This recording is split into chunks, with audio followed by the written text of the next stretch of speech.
gang, Uncle Todd and Sonny here, and this week we are looking at a film that owes quite a bit to a famous French film, uh, Les Vieux Sans Visage.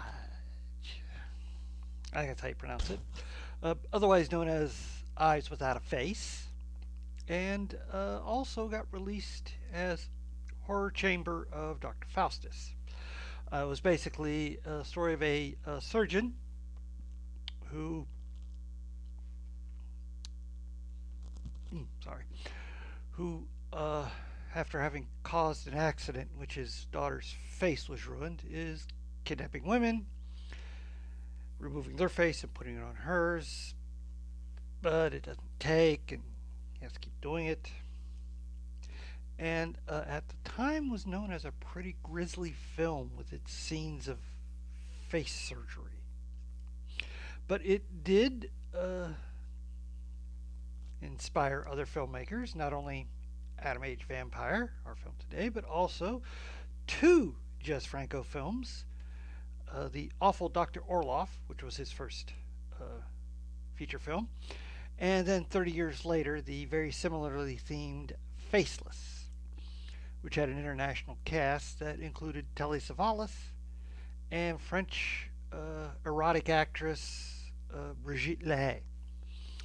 Also, Antonio Banderas starred in a similar film called The Skin I Live In. But we are in the capable hands of Italy, and the director, let me pull this up here, Anton Giulio Mahano. And we open our film with an argument between a sailor, Pierre, and his girlfriend, Jeanette, who, although they love each other, he has a slight problem with her profession.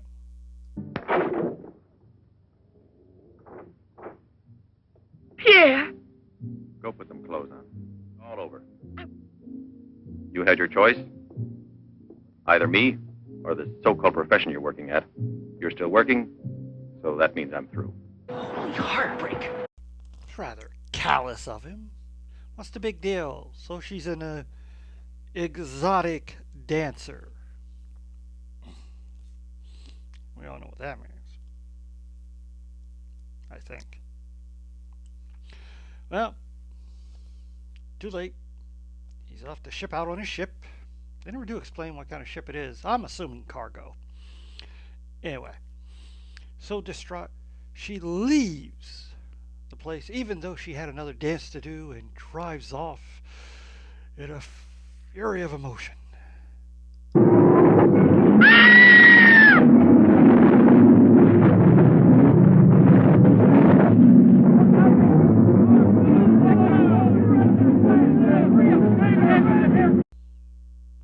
This is looking an awful lot like the film we were looking at last week.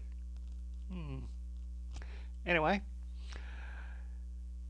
one side of her face is badly damaged from this accident. No hope of surgery ever fixing it. And she is distraught. I'm sure it's not that bad. I mean, how bad could it be?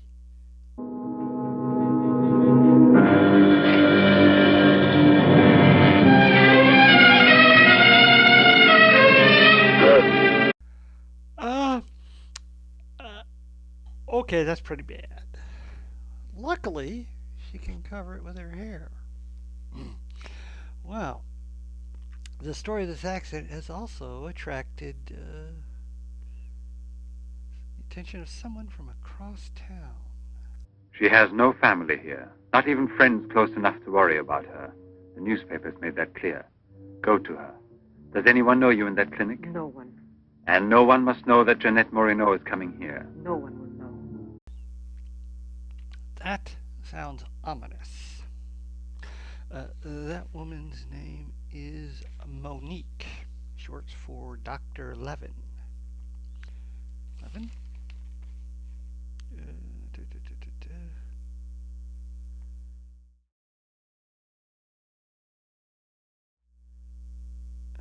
Yeah, 11. And she is madly in love with him. Anyways, she goes to see Jeanette secretly and convinces her that while conventional medicine can't help, Dr. Levin could. And after all, what has she got to lose?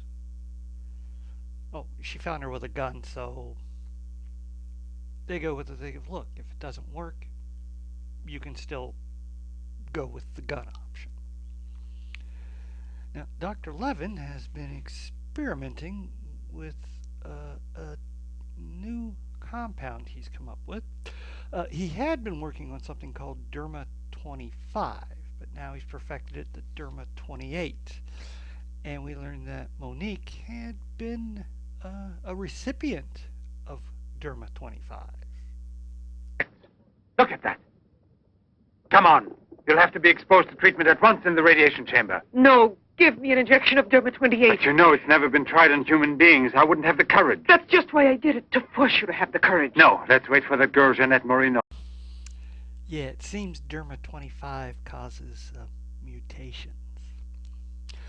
And to counteract them, you have to get a dose of radiation. Oh, that other guy there?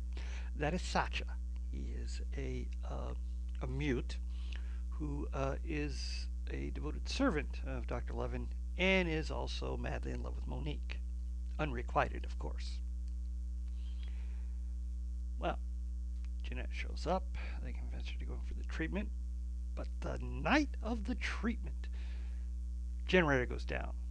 Sacha forgot to do something. So Levin goes down to start up the generator and makes an interesting discovery he hadn't known before.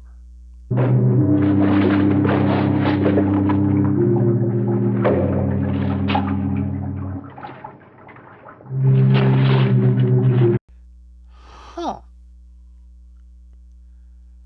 A water leak has led him to discover a tunnel that was hidden. Goes right to the outside. Wonder if that will have any bearing on the rest of the plot. Perhaps. Anyways, power's back up. He's going to proceed to the operation.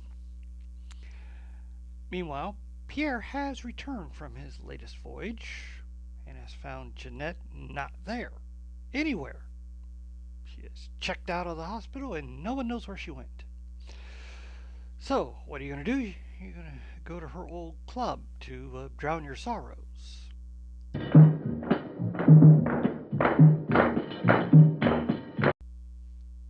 That was what he was objecting to.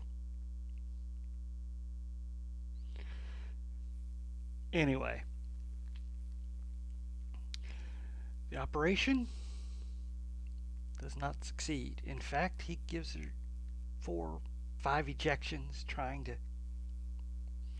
complete this process. It's supposed to cause damaged tissue to regenerate. And he uses all of Derma 28. Looks like they're going to have to admit defeat.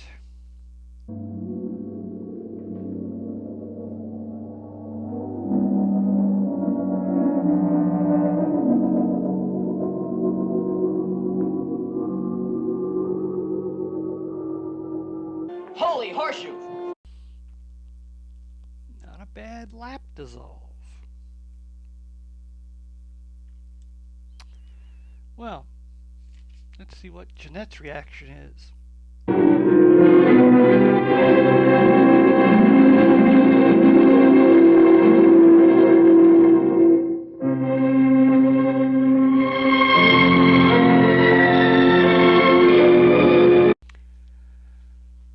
Oh, that's going to cause a problem. Now, although Jeanette only did that out of gratitude for, fixing her features, she didn't mean she's in love with him. But Levin, we all know what he's thinking now.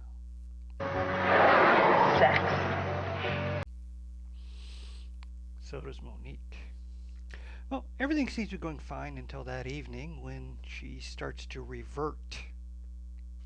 Well, now they have a dilemma. They're out of Derma 28. There's always surgery. An insertion. You're out of your Yes, mind. that's it. It's the only possible solution. I'll transplant directly from another human being those glands which produce Derma 28. From another woman, a young one. Bold move. There's only one problem with it. How will you ever accomplish it? By murdering the first woman that passes. And if the after effects are no different, you'll kill another woman and another. Don't think she's keen on this idea. But he does accomplish what he set out to do, as the next morning Jeanette is same as she was the day before. How did he accomplish this? Well, the arrival of the police and a coroner answers that question pretty neatly. Paralysis of the heart. It's quite obvious. Uh-huh. And she showed no symptoms. No warning beforehand? Oh, yes. I've kept her under special care for almost 2 years. I'll make out the certificate at once. Lucky he just happens to be a doctor and can say, she had heart trouble. She was a patient. Probably even has records of that. And of course, the coroner's like, well, I don't think we need an autopsy. Another stroke of luck. Well, he gets the electrocardiogram for the Commissioner Bouchard. Yeah, Bouchard, to give to the coroner. We get a bit of a beginning of a recurring gag for Bouchard in which he has given up smoking, but his assistant hasn't. Thank you. I gave up smoking. You don't have to blow smoke under my nose. Excuse me. Hmm. You want a cigarette, Chief? Very funny. Anyway, more importantly, Levin pontificates about his work. Are you acquainted with the field of genetic mutations? Yes, vaguely speaking. Frogs that after the atomic explosion produce frogs with 2 heads. Exactly. Suppose that mutations could be made permanent or not, as we please. Imagine if this were so, what extraordinary developments it could lead to. Interesting. Anyway, after that, we unfortunately have Jeanette having another relapse. Well, now what are you going to do? He's going to have to actually go out and now kill strangers. And although he seemed to have no problem with getting rid of his ex-girlfriend, this seems to have put a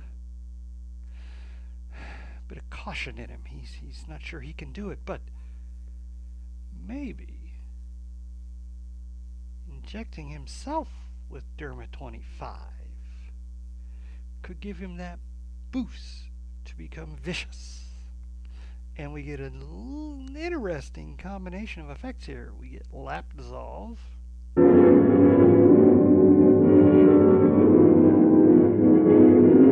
And a stop motion.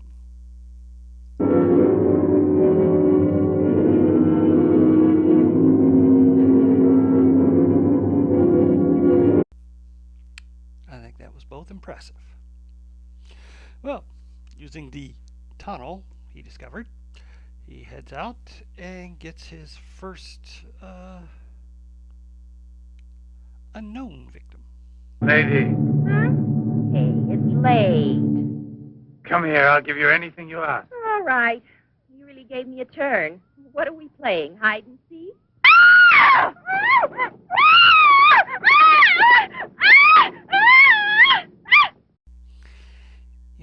Why do people always come up to men that call for them out from the dark? Unless maybe she was someone who works at night, let's say. Anyway, after that's accomplished, he has to revert back to his handsome self. So we get to see how that's accomplished.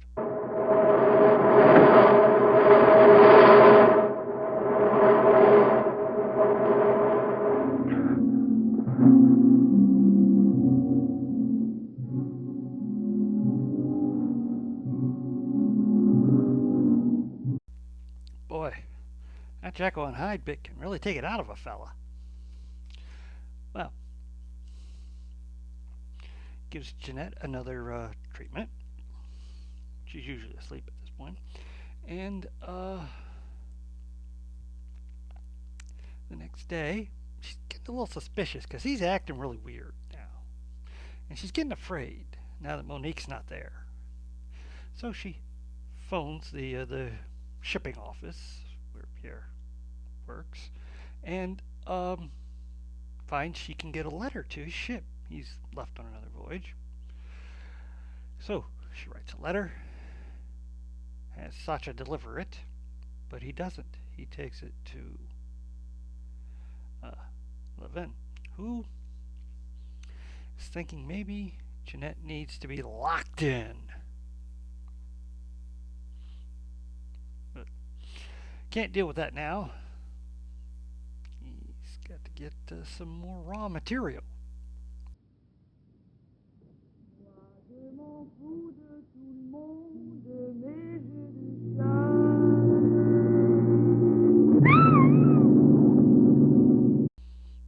Okay, it's getting a little better at this. Well, another treatment. Now, Jeanette's really getting suspicious of all this weirdness going on. Pierre's ship docks, and after a brief interlude at the strip club, I mean exotic dance club, Jeanette sneaks out to go meet that ship, but she is spotted and followed. And they see the two lovers reunited. Jeanette, where have you been? You can let me know. Where are you staying? What happened to you? Didn't you receive my letter? What letter? Oh, Pierre, take me away. I'm so frightened. Of what? Tell me.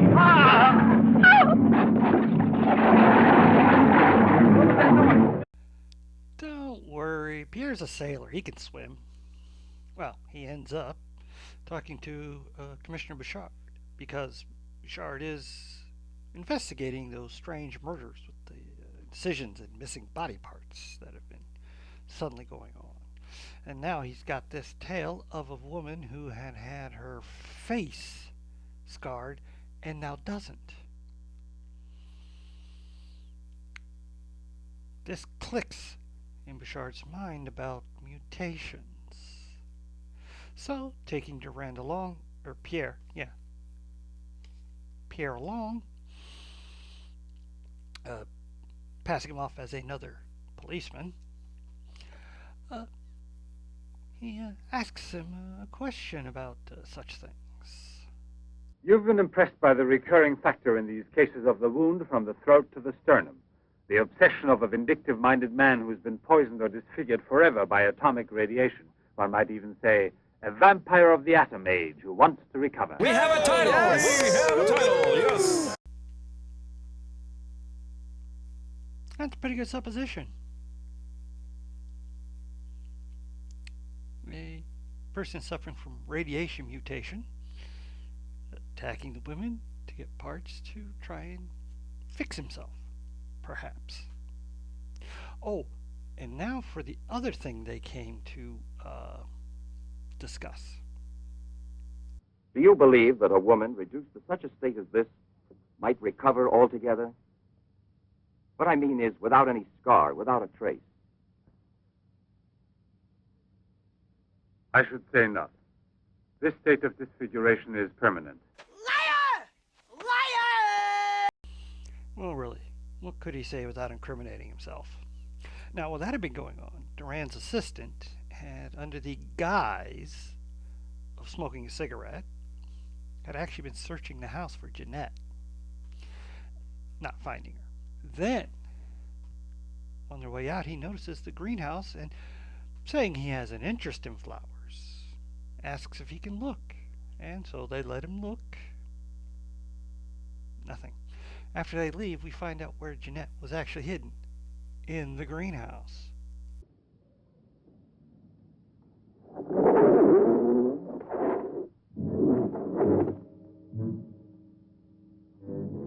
Jeanette. That was clever. Now Bouchard, he's no fool. He's a smart cop. So he does two things. One, he has Monique disinterred and an autopsy performed. Two, he has a watch put on Bouchard's house. Bouchard knows he's being watched. And inexplicably, he does not transform into the Atom Age vampire, but instead leaves from the front, goes to a movie theater, and while the police are sitting there watching, manages to sneak out to get his last victim because Jeanette has reverted again, is starting to revert. But he's hopeful this will be the final surgery so that she will become permanently okay.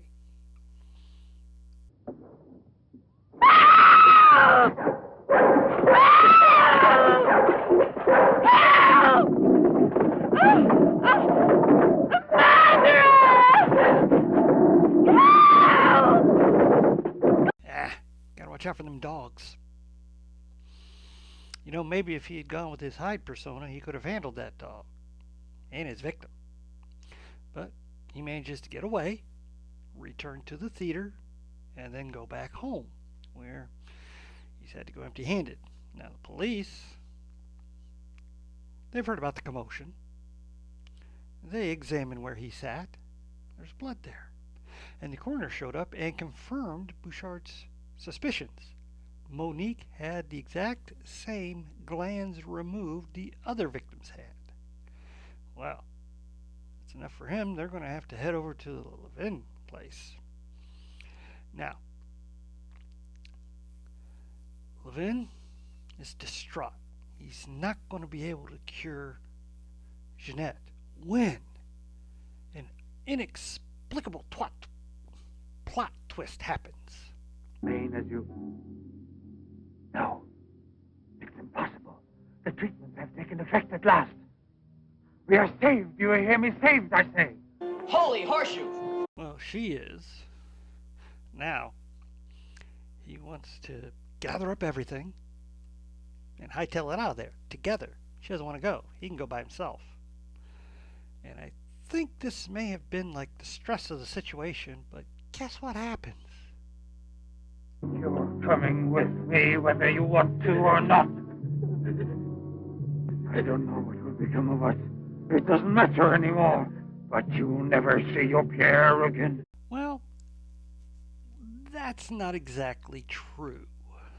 You see, because he was outside, and when he heard her scream, he came to the rescue. Yes! Yes! No!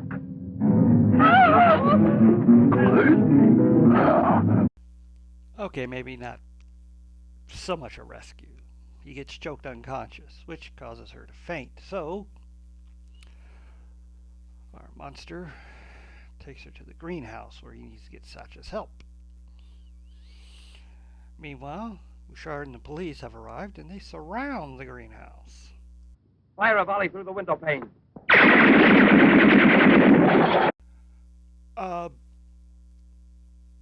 They do know that she was in there with him, right? Well, don't think they're going to be able to take him alive.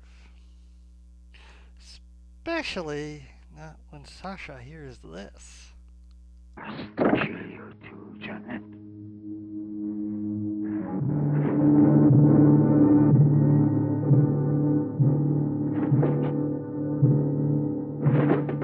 Oh, that was almost not totally unexpected. Well, we have a few things for the wrap up. The heartfelt goodbye between Levin and Satcha.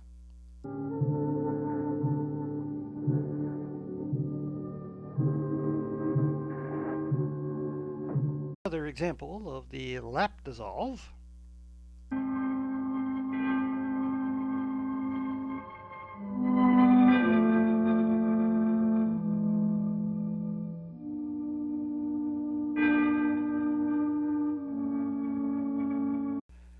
And the resolution of the recurring gag of the assistant irritating Bouchard with his constant smoking when he's trying to quit.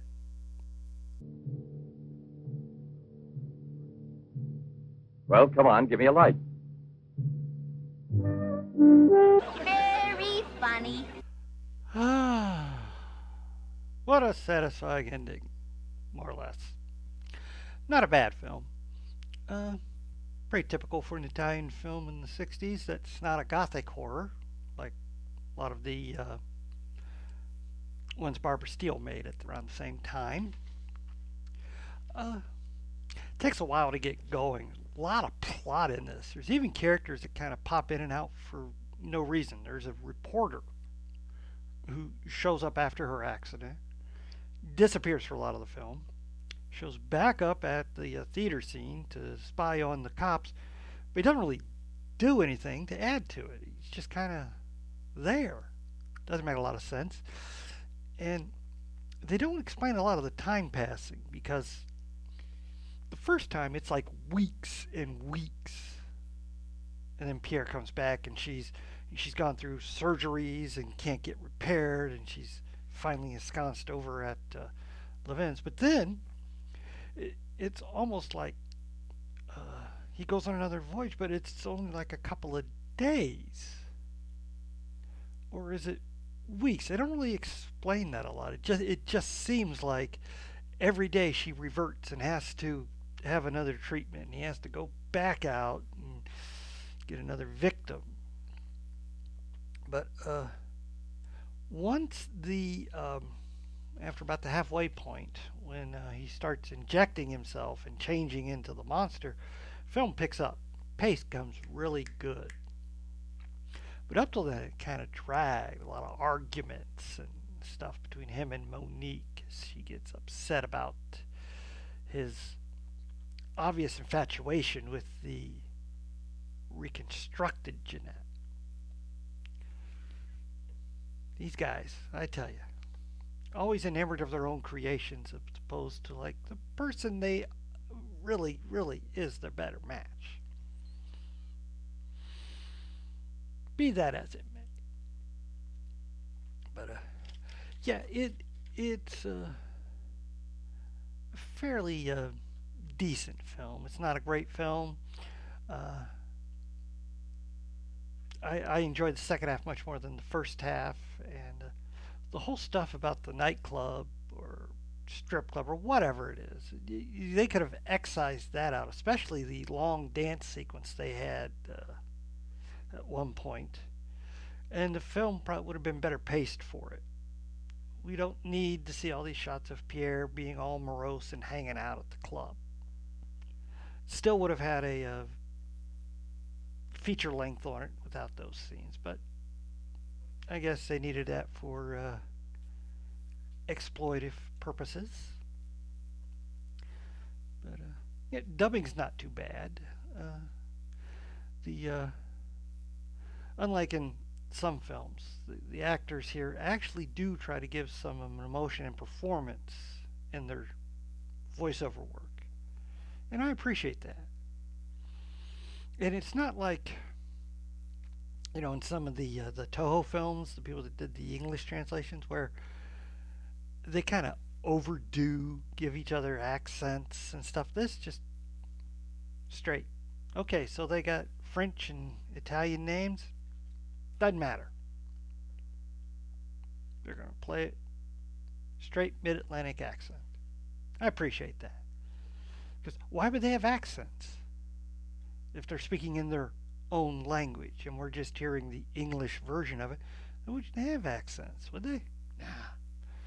Anyway, Love the creature effects, especially the transformation with the stop motion and everything. That was kind of cool. And makeup's not bad either. I do feel they didn't use him enough. Maybe if they'd gotten to him sooner, we could have more and better shots of his visage. But as an Eyes Without a Face knockoff, passable. Please hit like, share, and subscribe. And stay after the credits for my favorite scene.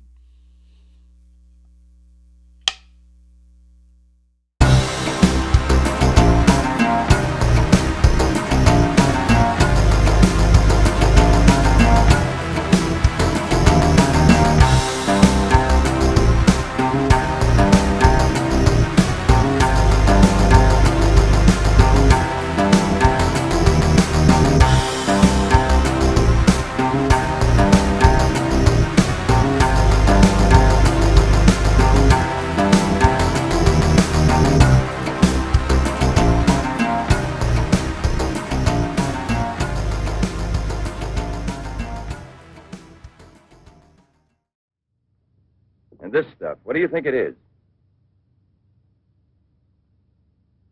It's blood, there's no doubt about that. I don't know if it's human or... And what else do you think it might be?